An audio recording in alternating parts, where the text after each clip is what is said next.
Шариаттагы рукуя дем салуу Куран сүннөттө келген дуалардан гана болобу, же адамдар тарабынан токулган дуаларды айтып дем салып алса боло береби?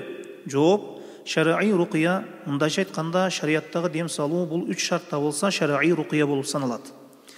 Биринчи шарты Аллах Тааланын сөзү менен, Куран менен же Аллахтын ысым сыпаттары менен же пайгамбарыбыз саллаллаху алейхи вассаламдан келген дуалардан болгон болуусу керек болот. Бул дем салуунун биринчи шарты. Экинчи шарты Шейхул Ислам рахимахулла айткан араб тилинде болуусу керек деп айтылат. Жана мааниси түшүнүктүү болгон дуалар болуусу керек болот. Мааниси түшүнүксүз болсо ар кандай ширктин түрлөрүнө түшүп калуу коркунучу болуп калат. Жиндерден же адамдардан жардам сурап жаткан болуусу мүмкүн. Ошондуктан араб тилинде мааниси түшүнүктүү болгон сөздөр менен дем салынуусу керек. Үчүнчүсү, рукуянын өзү таасир кылбайт, балким Аллах Таала тагдыр кылса гана пайдасы болот деп ишенген ишеними болуусу керек. Дем салуучуда, дем салдырып жаткан тарапта рукуянын өзү шифа бербейт. Муну Аллах Таала себеп кылат. Аллах Тааланын өзү шифа берсе берет деп ишенип, Аллах кааласа таасири болот, болбосом таасири болбойт деген ишеним менен дем салынат. Рукуя, дем салуу бул себеп гана мына ушул жогоруда айтылган 3 шартта болса шар'ий рукуя болуп саналат. Рукуя Аллахтын сөзү Куран менен жана пайгамбарыбыз саллаллаху алейхи вассаламдын сүннөтүндө келген дуалар менен дем салынат.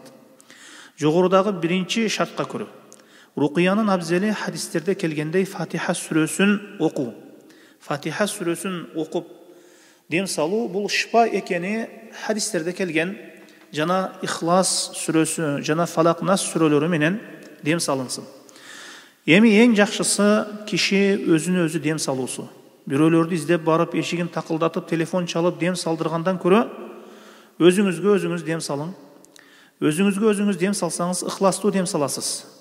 Анткени мунун таасирдүүрөөк болот.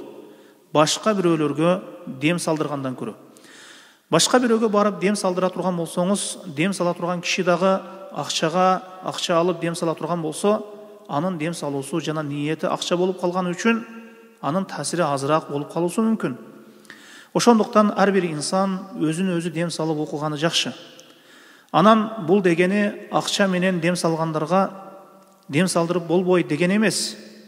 Алып барса болот, барып дем салдырса болот, дем салып акча алса да болот. Дем салдырган адам көңүлүнөн чыгарып канча сом берсе ошого разы болуу керек. Бирок ошол дем салуучунун дем салганы үчүн мынча сом бересиң дегени бул туура эмес. Бул нерсени жакшы түшүнүп алуубуз керек. Жана дагы бир маселе, дем салып акча алса болот, натыйжасына келишип туруп. Мейли дем салып берейин, Аллахтын каалоосу менен айыгып кетсең, баланча сом же бир нерсе бересиң деп келишип алса болот. Ар бир окуганым үчүн баланча сом бересиң деп айтканы бул туура эмес. Кудум бул доктурга барганда, доктур ар бир көрүнгөнүң үчүн баланча сом болот дегени сыяктуу. Мындай белгилөө, мындай келишүү болбойт. Натыйжага белгилесе болот. Шифа таап кетсе акча алат, болбосом жок. Бир апта дем салды, айыккан жок, бир нерсе талап кылып акча алганга дем салуучунун акысы жок. Бир жолу окуганда айыгып кеткен болсо, ошол башында келишилген акчага же бир нерсеге дем салуучу акылуу болот. Бул нерсе жуала дейилет. Жуала акды менен, келишими менен келишип алса болот дем салууда. Анткени хадисте сахабалар бир коомдун башчысына дем салып, жанагы коомдун башчысы айыгып кеткен кезде, ошондо сахабалар жанагы коомдун башчысы айыгып кеткенде сахабалар айтышкан: "Хал нажалу лана жуалан?" Бизге да жуала акысын бересиңерби деп айтышкан. Жанагы коомдун башчысы менен келишип, эгер айыгып кетсең, баланча кой бересиң деп келишип туруп дем салышкан. Натыйжада айыгып кеткен жанагы коомдун башчысы сахабалар дем салгандан кийин.